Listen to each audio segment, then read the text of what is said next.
What we really need to know about grief and loss is that how, when this happens when you're a child, how that affects you, not just as a child or a teenager, but it can carry through to adulthood. You know?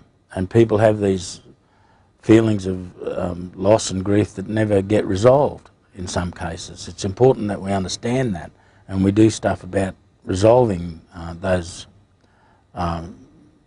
feelings that people have about these things. They might have hidden them, they may not express them, they might feel shame about it, but we really need to work on that and find out ways in which we can get them to come to terms with that in a way that's sensitive and culturally appropriate to their circumstances, and helps them to get on with life. You know, these senses of loss and grief can be terrible for people, about their well-being, about their health, and about how they feel about themselves.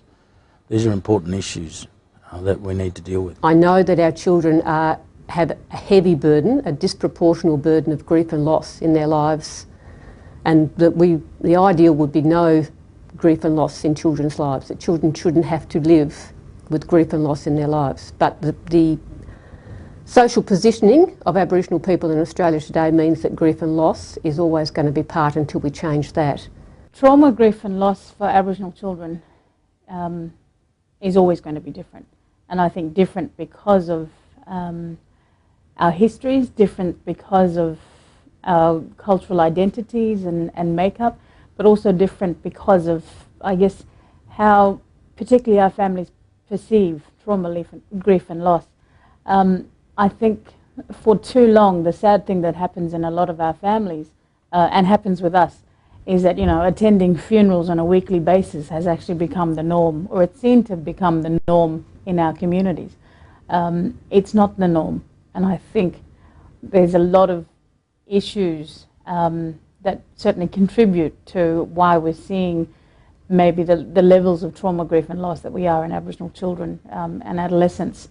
Now, you know, some of it's transgenerational. There are things that we can't change. There are things that happen in our history that certainly contribute to why a lot of our communities are the way they are now.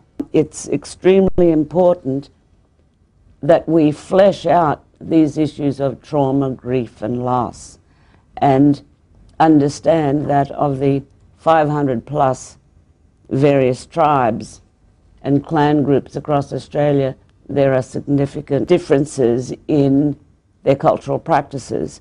So, for instance, when you're talking about a family member or relative passing over, the death ritual, they will vary across, you know, maybe different in 500 different places.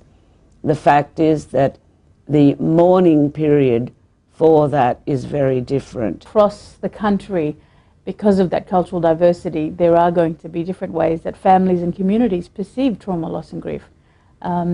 And also, you know, difference in the perception in terms of also, you know, finding within themselves solutions or strategies to be able to cope with that stuff. White people normally understand trauma as being sexual abuse, as being violence. As an Aboriginal person, a significant amount of trauma is from racism, and so it's cultural trauma in the sense that there can be a tremendous amount of uncertainty. For instance, if you go into a shop, how do you know they're going to be pleasant when they serve you? That's racism.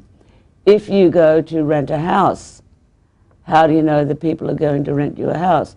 So this cultural abuse is tremendous trauma, and that can create scars on the soul.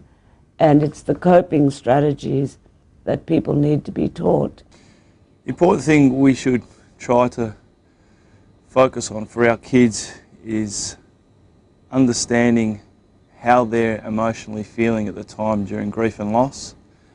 It's often difficult to talk about grief and loss at times.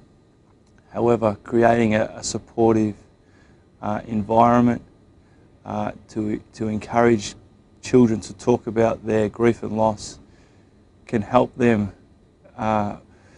break down those issues of grief and loss, and hopefully become stronger people, in which being strong is something that we strive to have in our community.